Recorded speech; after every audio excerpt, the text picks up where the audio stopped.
Voilà nos commentaires sur la parashat Vayeshev. Et ici, on va affronter un drame familial, comme vous savez, la vente de Yosef et le père qui rentre en deuil. Comment est-ce possible que des tzadikim se comportent de cette sorte avec un autre tzaddik et faire de tout ce tsar d'endeuiller un père ultra centenaire? C'est quoi ça? Alors, on va voir ici les raisons. Parashat Vayeshev, c'est la 9e parasha de la Torah. Si c'est la 9e parasha de la Torah, comme vous savez, chaque parasha est à sa place comme selon sa signification. La gematria de Vayeshev, les lettres, c'est 318. 318, c'est quoi? Eh bien, c'est le nombre de fois où les lettres de Emet se trouvent dans toute la Torah. Qu'est-ce que c'est le Emet? Le sceau divin, nous dit la Gemara. Chotama de Kucha Belichu. Et il y a 318 fois. Et comment on arrive au Emet? Eh bien, avec une rigueur absolue. Si c'est une rigueur absolue, la rigueur est représentée par le nom de Dieu Elohim, comme vous savez. Et Elohim se trouvera également 318 fois. C'est-à-dire que, à travers la rigueur, tu arrives au Emet, dans ta recherche très rigoureuse. Ceci étant dit, voilà donc que c'est dans le même ordre d'idées. Alors on se pose la question, pourquoi 318 fois les deux? Qu'est-ce que c'est? Parce que qui c'est qui cherchait le Emet? C'est notre premier patriarche, Avraham Avinu. Et il connaissait par cœur toute la Torah. C'est pour ça qu'il va avoir une armée pour combattre le Sheker, qui sera composé de 318 soldats. On se pose la question, pourquoi 318? Je ne comprends pas. Tout est caché, tout est au niveau ésotérique. Alors il faut comprendre tout ça. Tout ça, c'est tout des masques. Alors il faut démasquer tout ça. Parce que le Emet, il a été entamé où ça? Au Gan, à travers le sheker du mensonge, du Nahash. Au 6e jour, alors, Gan c'est 53, 6 fois 53, ça te fait 318. Voilà donc que là-bas, il avait là le Emet, maintenant on doit le réintégrer maintenant dans le monde. Et comment? Voilà maintenant comment on va faire. Alors, Vayeshev suit la paracha de Vaishlach, la 8e, vous vous souvenez? Et la 8e, le nom de la paracha 354 et les tagim et les voyelles, ça te fait 441 dans les 3 niveaux, Emet. La 8e, pourquoi? C'est le dévoilement de la vérité suprême qui se fait au 8e stade. Et c'est pour ça que le Brit Mila, c'est le Chotama du Emet qui se fait au 8e jour. Le Chotama, le sceau divin qui met un point final à la Toum'a que l'homme il a pris sur soi malheureusement, Ba'avonotenu Arabim.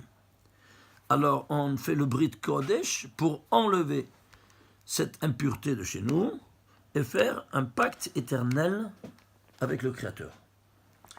Alors ceci étant dit, quel rapport il a maintenant la 9e paracha avec le Emet? Eh bien tu vas prendre Emet en Mispar Katan, c'est-à-dire, au lieu de faire 441, tu fais 4 plus 4 plus 1, c'est-à-dire tu enlèves tous les zéros. Vous voyez, Emet, ça c'est 1, ça c'est 40, ça c'est 400. 3 lettres. Et donc, tu enlèves maintenant tous les zéros, tu as 9. C'est 9, voilà. On retrouve ici le mot Emet. Maintenant, si tu prends ici dans les 3 niveaux, qu'est-ce que tu as? Dans les 3 niveaux, de nouveau, on a ici, comment tu remets Emet? Qu'est-ce qui couronne le Emet? C'est les 35. Il y a 35 valeurs de tagim. Pourquoi? Vous voyez combien de tagim il y a? 1, 2, 3, 4, 5. 5 tagim. Chaque tag, c'est un zayin. 5 fois 7, 35. Et vous vous souvenez qu'est-ce qu'on avait dit à propos du 35? Que c'est le rapport entre le trône céleste, qui est entouré par 17 mehitzot, 17 palissades, et le centre de la matière, qui est dans la plus petite particule de toutes les matières, c'est quoi? C'est l'atome. Et l'atome sera entouré de 92 électrons maximum, qui voyagent à 18 orbites. Donc 18 qui sépare les 17, 18 et 17, le centre physique ou le centre métaphysique, combien on a 35. Voilà donc que ici, ça te couronne toutes ces 35 distances qui séparent les deux centres physique et métaphysique. Et les voyelles c'est 66. C'est quoi 66? Alors, suivez-moi. 66, je vous rappelle,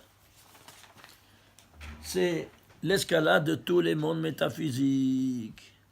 Ici, les 4 mondes métaphysiques, je vous le rappelle pour ceux qui n'étaient pas là l'autre fois, Yud, Ke, Vav, Ke, qui anime le Yud, le monde de Hatzilut, des idées, le monde de Bria, création, Hei, le Vav de la Yetzira, formation, et le Hei final de la Asiya, l'action. Alors ici, qu'est-ce que tu as? Eh bien, tu as ici le ministre des Ofanei Kodesh, il s'appelle comme ça, c'est sa valeur. Le ministre des Hayat Kodesh, Matat. Et le ministre des Séraphins, Akat. Le total de ces 3 ministres, ça fait 1256. Vayu Malachim Ayu Olim Veyordim, montaient, ils descendaient. Quand ils montaient, qu'est-ce qu'ils lisaient? Parce que Yaakov, il a vu ceci en songe, je crois qu'on lui a montré. Il a dit, Man Nora, m'a commencé. Qu'est-ce que c'est Nora? Nous dit Baal Megaleh Mokot, Nora, ce sont les 4 lettres de Nun, Resh, Vav, Aleph. Nora, unité, dizaines, centaines, milliers. Quand ils descendaient, les anges, qu'est-ce qu'ils disaient? Aaron, l'arche sainte. Alors, combien c'est? 1256. 1256, 1256. Et c'est quoi ces 1256? Alors, eh bien, c'est l'écart du bas vers le haut.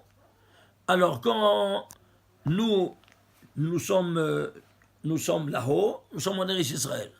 Et quand on est en Galout, on est en bas. Voilà pourquoi, quand on était en Eretz Israël, Yaakov, c'est décrit, il est descendu. Ils sont en Égypte. Yardou le Mitzrayim, combien ils étaient? Shishim Beshesh. Pourquoi Shishim Beshesh? Parce que si tu fais la guématre des lettres Shishim Beshesh, c'est 1256. Alors ils sont descendus tout ça. Bon, tout ça, on va le voir maintenant ici. Alors ici, dans la paracha de Vayeshev, c'est un petit rappel de ce qu'on avait étudié autrefois. La paracha de Vayeshev, qu'est-ce que tu as? Eh bien, tu as ici, avant tout, la 9e paracha, le total de tout ça, c'est 419. 419, c'est une lettre en entier, c'est tête. Écrite en entier, tête Yotav, c'est 419. Et c'est quoi 419? Aïe, aïe, aïe. Alors, premièrement, pourquoi le 9? Parce qu'on a dit le 9, ça exprime quoi? C'est le Mispar Katan de Emet. On est arrivé au but avec cette paracha. C'est-à-dire maintenant, la vérité va se dévoiler. Qui c'est Yaakov et qui c'est Yosef et tout ça. D'ailleurs, c'est écrit Veyeshev Yaakov Veyeshev. Et puis, elle est d'autres Yaakov, Yosef, ben 17 Shana.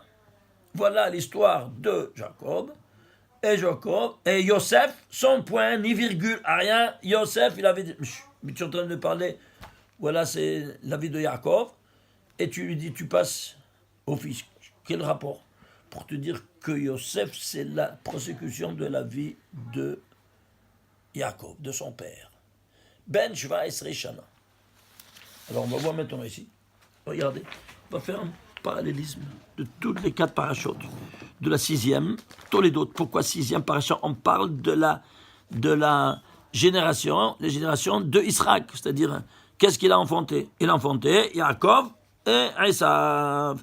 Pourquoi 6e paracha? Parce que Yaakov, c'est le Gilgul de Nishmat Adam, le niveau le plus élevé. Oui. Alors, tout comme au 6e jour, il est né, au 6e paracha, il va naître.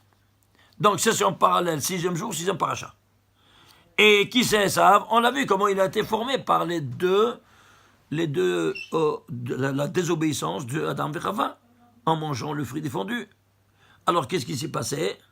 Eh bien, ils ont annulé le Osé. Qu'est-ce que quand il a donné une mitzvah, l'otasé, une mitzvah de ne pas manger, et ils ont mangé. Donc, ils ont annulé le lotasé, ils ont fait assez.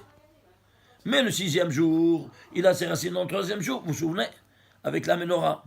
Et alors, si c'est au 3e jour, qu'est-ce qu'il y a au 3e jour? La désobéissance des arbres. Akshbouk, il a dit, faites que vous soyez des arbres fruits, espéri, Et ils ont désobéi parce qu'ils ont dit ils vont venir les hommes au 6e jour, ils vont tout dévorer les fruits, ils vont pas attendre la nouvelle saison, ils vont nous dévorer à nous aussi parce que nous aussi on est fruits, on est comestibles. Alors qu'ils ont fait on s'est péri. Nos pères nous disent sur OC supplémentaire, nous disent qu'ils ont désobéi, ils ont déjà faisons des fruits. Mais eux ne seront pas mangeables. Alors ils ont été en bois. Alors, ce OC plus OC, n'est-ce pas, OC du 3e jour, il a les racines, l'arbre dans la terre, il a pris quelque chose de la terre était virusée de ce OC. Il fait l'homme, eh bien l'homme, il a passé le virus dans l'homme, et il a fait aussi, il a allumé l'OC et l'OC. Alors OC plus OC, c'est Assou, au pluriel Assou, ça et ça. Donc lui, il va hériter les 2 couronnes perdues et des arbres, puisque c'est la première forme de vie organique apparue en terre. Alors, ils ont perdu la Bechora, le droit d'aînesse, qui a droit à la Beracha, la double part. Alors, soit eux, soit lui, il va hériter ces 2 couronnes. Il les a perdus, Adam, avec ruse, par le serpent. Il doit les récupérer avec ruse. Voilà tout ce qu'on avait dit autrefois, en détail. Alors maintenant, qu'est-ce qu'on va voir? On va voir ici comment ça fonctionne. Alors ici, il a reçu, Adam, il a reçu 10 klalotes, n'est-ce pas? 10 malédictions. Alors, en échange, ici, il va recevoir, ici, 10 bénédictions. C'est le contrepoids. Alors, ici, 10 bénédictions. Alors, comment commencent les bénédictions? Hachem Elokecha, et c'est la première fois qu'apparaît dans toute la Torah la formule Hachem Elokecha, ton Dieu. Tu as retrouvé ton Dieu. Il y a 325 fois, c'est la première fois qu'apparaît dans cette paracha. De tout le doute. Pourquoi? Et parce que Jacob, c'est Gilgoul de Nishmat Adam Rishon, mais non, il retrouve son créateur. Parce qu'il fait le tikkun, il a reçu les 10 bénédictions. Voilà donc que c'est la première de 325. Pourquoi il y a 325? Parce qu'il y a 325 rigueurs. 320 rigueurs, plus les 5 lettres de racines de toutes les rigueurs, Mansavar. Ça fait donc 325. Et ça, c'est le premier. Et quand tu dis Hachem Elokecha, tu as adouci toutes ces rigueurs. Ton créateur, tu t'es approprié en toi hein, cette notion de Hachem Elokecha, l'éternel, ton Dieu. Tu as fait une propriété à toi personnelle. Et pourquoi? Pour le transmettre aussi à tous les autres. Que tu as quelque chose, tu veux le faire jouir à tout ton entourage. Eh bien voilà, c'est ça. Alors maintenant, tu fais le tikkun. Alors, qu'est-ce qui se passe? Regardez ici, cette dimension incroyable. C'est en petit, mais il faut voir ainsi. Alors, ici, Hachem Elokecha 60. Quel verset se trouve Hachem Elokecha? 748e verset de la Torah. Pourquoi 748? Se montre que 4 fois 11 fois 17. 4 fois dans les 4 mondes, Atzilut, Beria et Seasia. 11 fois 17 pour la Atzilut, 11 fois 17 pour la Beria, 11 fois 17 pour la Seasia, 11 fois 17 pour la Asiya. C'est quoi 11 fois 17? Eh bien, regardez. C'est le contrepoids ici de ce qu'on a fait au Gan Eden. Ici, on a mangé de la Hita. Qu'est-ce que la Hita? Le blé. Hita, c'est combien? Blé? Eh bien, c'est 11 plus 11, ça fait 22. 8, het, plus tête, 9, 8, 9, 17, et 5, 22. C'est 11 plus 11. Il y a 11 étincelles de bien et 11 étincelles de mal. Alors, ce 11 par 17, le voilà, il se trouve là, maintenant, ici. Ce 11 par 17, où ça? Hachem Elokecha, je suis avec toi. Maintenant, quand tu fais le tikkun, seulement de 11 étincelles de bien qui vont dominer les 11 étincelles de mal. Et alors, dans les 4 mondes, alors je serai avec toi, je serai ton Dieu.